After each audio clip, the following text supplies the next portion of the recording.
Baik, bismillahirrahmanirrahim. Assalamualaikum dan salam sejahtera. Panduan untuk guru subjek menghantar tugasan kepada murid-murid melalui laman pengurusan pembelajaran murid Golden Holiday.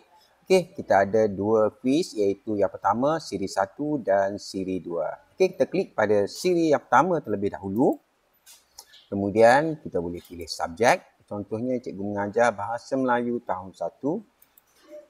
Okey, kita boleh ambil pautan Google Form. Kita copy ni, pautan kat bawah, kita copy untuk Bahasa Melayu tahun 1.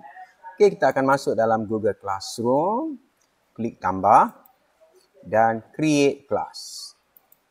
Kemudian masukkan nama kelas cikgu, contohnya 1 ceria.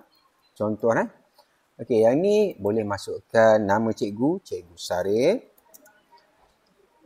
Untuk BM siri 1 contoh. Kemudian subjek Bahasa Melayu. Kemudian kita klik create.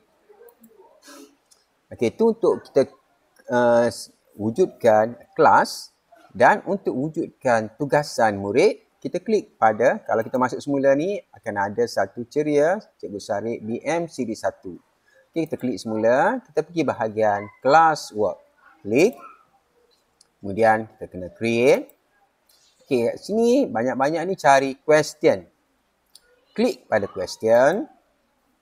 Okey, yang ni kita boleh buat contoh jawab semua soalan. Okey. Klik hantar. Setelah selesai menjawab soalan. Okey. Di bahagian short answer, kita pilih multiple choice dan kat sini kita masukkan hantar. Okey, untuk soalan tadi kita dah ambil, kita gunakan link, klik pada link dan kita paste.